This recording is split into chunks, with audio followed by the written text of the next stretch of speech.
Final few seconds. Dame off the bounce against Brooks. Dame driving inside, kicks it to go. The madness continues in the NBA with some of the most chaotic end-of-game sequences that you'll ever see. And it all started in Milwaukee, where every game now is a must-win game for the Bucks. Thankfully for them, Giannis and company understood the assignment early on. Coming over to set that screen. Jabari Smith Jr. trying to defend Giannis. Spin move right past him. Dame to his right, Prince to his left. AJ Green pump fake.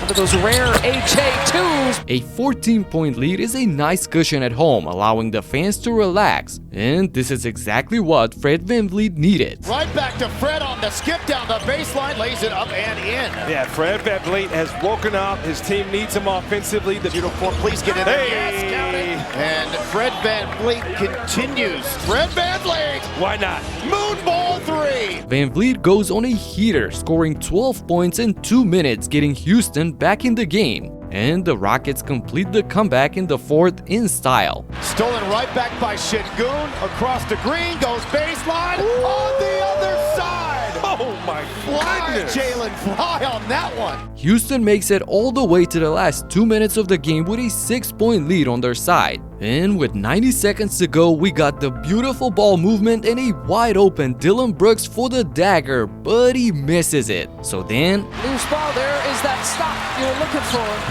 AJ Green fires, he hits! One of the biggest moments of the game! So now it's on. The arena is back into it, everybody on their feet, the defense is putting pressure, and it looks like Houston doesn't have an idea what to do on this possession. So the Bucks get the ball and Dame fires off a heat check, but that's a bad shot, so the Rockets survive and have a chance to extend the lead once again. But when it matters the most, the two superstars come up huge for Milwaukee. Crosses over, shovel pass, and count!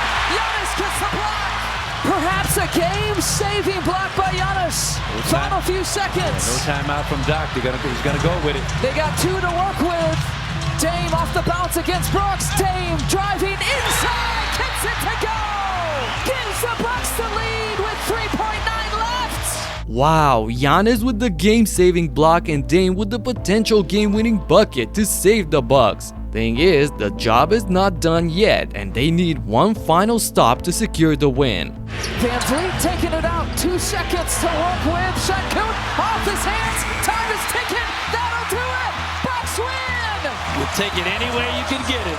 Oh man, this was the perfect design for the win, and Şengün would have been wide open, but he just couldn't get it. Milwaukee survives in an absolute thriller. And things are getting crazy on Sorare as well, because you can win a trip to Vegas for the NBA Cup Final Four. I'll tell you how to win, but if you haven't played it before, Sorare is an NBA fantasy game where you collect and play player cards for weekly and now daily competitions. But on NBA Cup nights, Tuesdays and Fridays, you can play 100% for free with cash up for grabs. When you sign up, they give you a set of 12 cards which are called common cards, so you build your lineup and compete against the others. If you get in through my link in the description, you get 20% up to $100 in credit to buy cards for the limited, rare, super rare, and unique competitions that each got their own prize pool to play for, even bigger than the common competition that again is free to play. And buying a card on NBA Cup nights makes you eligible for the Vegas experience. It's that simple. Today's challenge is 3&D, with 3-pointers worth triple and steals, blocks, and rebounds worth double the points. So I put in the best of my snipers and defensive specialists that I got. All you gotta do is sign up with my link in the description to get your free set of common cards, and you can play to win cash on NBA Cup nights 100% for free. Thanks Sorare for sponsoring this video. And things got even more hectic when the Clippers hosted the best team in the West and the best shooter in the world. And Steph made sure to congratulate James Harden before the game on becoming the second all-time in 3-pointers made. Almost 7,000 triples between these two legends. Crazy. And in the opening minutes, Harden started off cooking.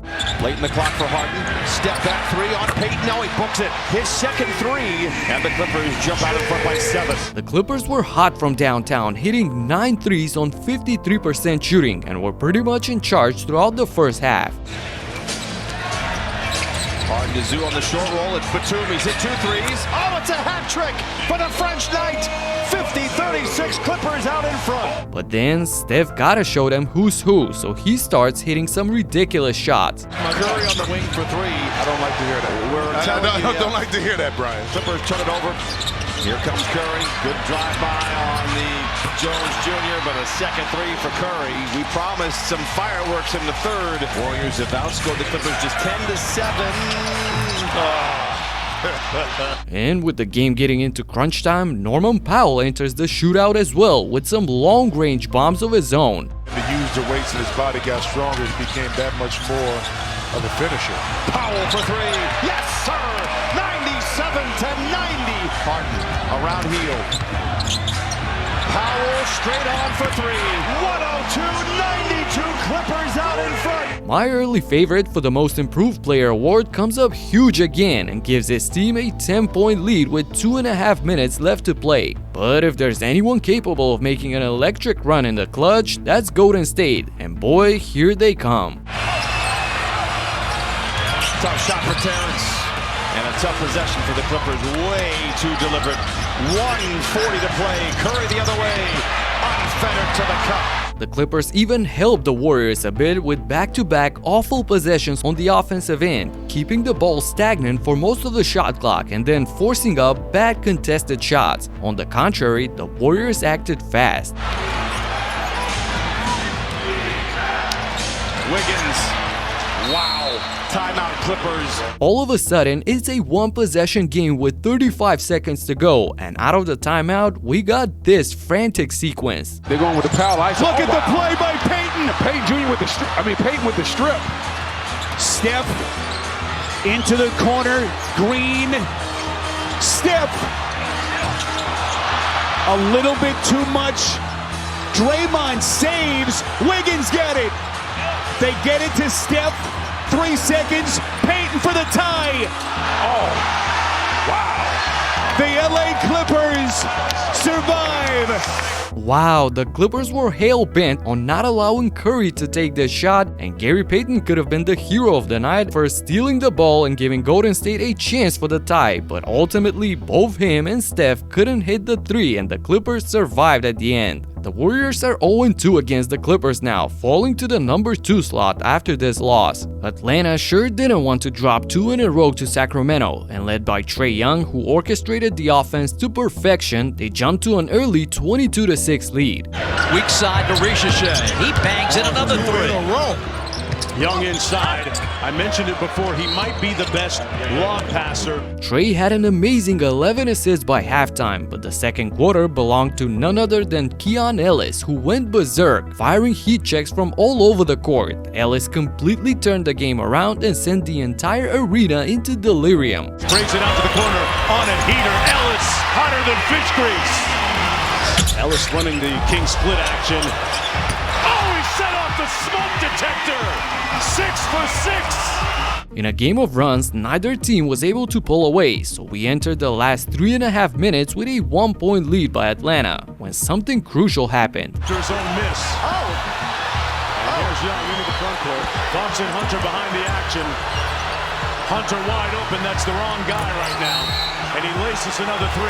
De'Aaron Fox going to get hit with a technical foul. Arguing with the referee while the Hawks are on a 5-on-4 transition, this is not how you defend in the finish. And now you have to chase a 2-possession lead. Luckily for the Kings though, Fox proved time and time again that he's as clutch as they get. So Fox spins, pulls, hit him with the dream shake. Then Keon Ellis comes up huge with the chase down block on Capella to give Sacramento a chance for the tie. Swipa stops on a dime but misses the 3, hitting the back iron. And on the other end, Trae is patient, attracts the double team, but the misunderstanding with Hunter and he turns the ball over, giving the home team multiple chances to come back. The Hawks commit another mistake, fouling Ellis on this pick and roll and sending him to the line with plenty of time to play. So he stays cool and knocks down both free throws. And it all comes down to this crazy sequence at the end. Matthews back to Young.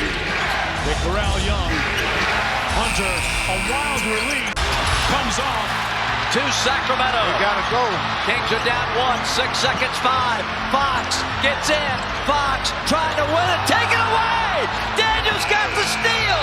And the Hawks have won the game. Man, Dyson Daniels saves Atlanta with the strip on Fox's last shot attempt. And on the contrary, the 76ers look like they cannot save themselves from falling apart this season, even with Joel Embiid back in the lineup. Jimmy Butler completely out-hustled and outscored Embiid and George in this game combined, 30 to 29 points. Stay between him and the basket. Lob for Jimmy and a slam. Hero timed it perfectly, and Butler finished with force. Both teams under 41% shooting as Butler drives in with a left and finishes. And Bam had Joel shook. Embiid giving Bam a little room. Let's see what Bam does from the dotted line. Yes, first score for Bam Adebayo tonight. Julius Randle also had the Suns shook, especially Josh Okogie, who flops on the game-winning play. You gotta check out exactly what happened in my last video full of wild endings. Talk to you in the next one. Peace out.